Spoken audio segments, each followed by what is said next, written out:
today I want to talk to you guys about how easy it will be for you to make $50,000 in the inflatable business. Now, the title of that is kind of out there. There's a million different things that could happen that can, the combination of many things really come to a culmination of whether or not you are going to make the kind of money that you want to make in the inflatable business. But the good thing is that it's pretty simple to do, not really hard to kind of put together the package that you need to do the kind of thing that you're doing. Also, it's a business that kind of takes care of itself. So as you're generating money, it's also going to generate money to grow, to replace the equipment that it's using, to cover all of its expenses, and you're still going to put that $50,000 in your pocket. Now, you're going to need things that I'm not going to mention here. Obviously, you're going to need the inventory, you're going to need the insurance, you're going to need the truck, you're going to need somewhere to store this stuff. We are getting to the other side of that point, just saying that you're getting ready to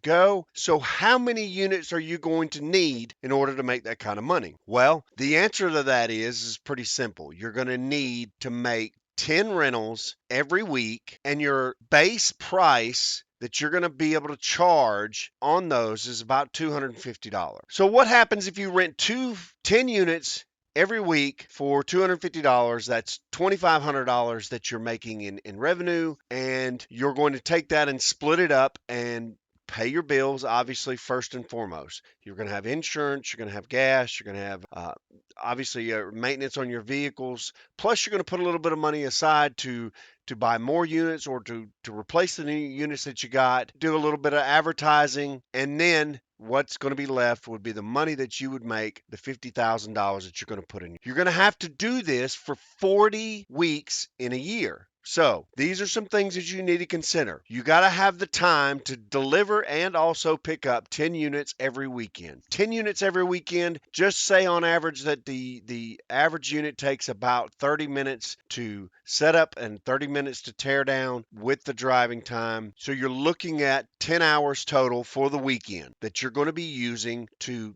do the kind of work that you need to do to generate the revenue. All right. Now you have to have 10 rentals, which means that you're going to have an inventory big enough that you're not going to be smothered by the idea that you don't have enough stuff or you don't have the right kind of stuff or the whole 9 yards.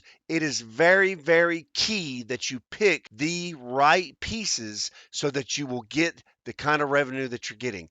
And those pieces are going to be vastly determinant on where you live, the climate, the size of people's yards, all kind of different things are going to kind of come into that. Also, remember, you've got to get to $250. So if you're doing something like bounce houses, you're going to have to do more than 10 rentals. You're probably going to have to do twice or maybe 3 times that many just to make the number that you need to make. Watch that and be very, very careful. You don't want to get stuck into a situation where you don't have the right amount of pieces or you don't have the pieces that are making the right kind of money. On the flip side, if you get bigger pieces, obviously you can make more money, but guess what? Your cost of doing business is going to go way up because you're going to have more people doing the job with you. If you're out there pushing 22 or 24-foot slides, and I know you've seen the videos of these guys that can get out there and roll it up by themselves, that's not going to happen. You're going to need at least 2, probably 3 people to pick these units up, make sure that they're put away, clean, the whole 9 yards, and also delivered. So keep that in mind. If you're going to start somewhere in the middle, not too small, not too big, somewhere in the middle that you and maybe one other person can handle. Maybe you've got older kids that can help you or your spouse that can help you, and you can make the kind of money. So 10 rentals for 40 weeks. Now, I say 40 weeks for a very important reason because you're not going to rent every single weekend. There are going to be weekends that things come up that honestly the bounce houses are not going to be in the people's mind for renting. So you need to be mindful of those kind of things and just focus on a season that is 40 weekends long. That's 10 months, 4 weekends a month, and obviously there's some months that have more than 4 weeks. So you are in good shape. You don't have to worry about stressing yourself and trying to make that kind of money. Now, I know what you're saying. Hold on. $2,500 a week times 40, that's not $50,000. That's $100,000. And you're absolutely right. $100,000. And you're going to take half of that and put it right back into the business to cover all your expenses. You got $3,000, $3,500 worth of insurance. Also, you got maintenance on your vehicles. You've got insurance for your vehicles. You've got replace your units. You got to pay for storage. You got to pay for a cell phone. You got to do advertising, all those things. So this is the money that you're going to make. Now, the good news is there may be a little bit of money left over that you can hire some help, or if you take a smaller portion of that, you can do less work and make money from the employees doing the work, and you're actually generating the business, or you're doing the other side that's focusing on growing the business or whatever. The last thing I want to tell you guys is that you need to be mindful of how big do you want your business to be. Now, if you have a good job and you're comfortable in your life and you're just looking for some side money, then obviously you don't need to do something that's going to take away a lot of time and energy and effort from your family and your home and the whole nine yards. If you're looking to grow into something that is going to be a business, then obviously you want to focus more towards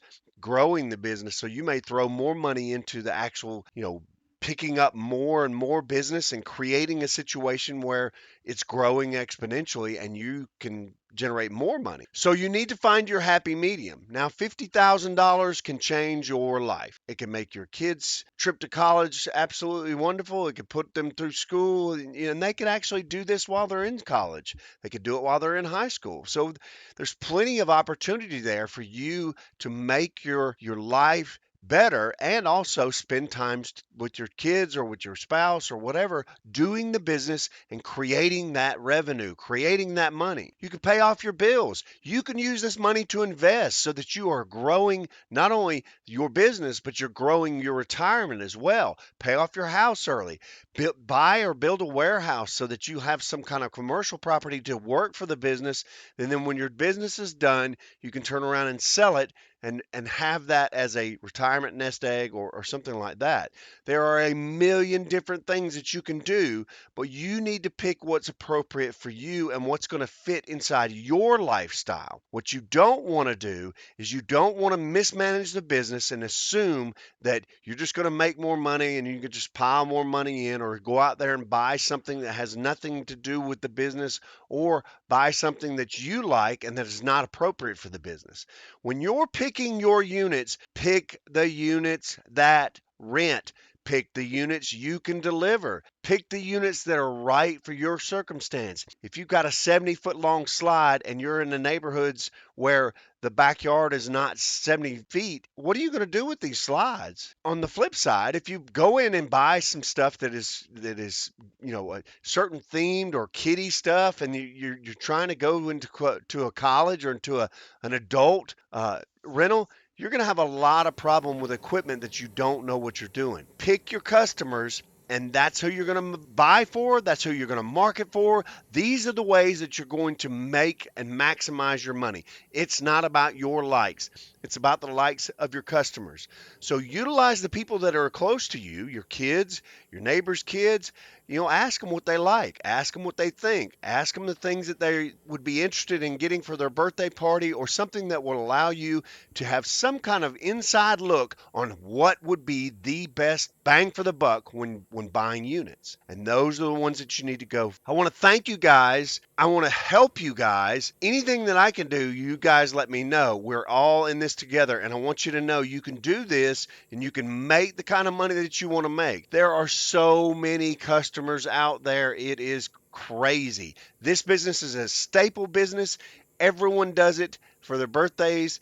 Everyone does it for the schools and church events, the whole nine yards. You could check out some of my other videos if you want, or you can just kind of re-listen to this one over and over and again until you get it in your head how to make that $50,000 and put that money in your pocket. I want to thank you guys. I hope to see you again. Keep watching.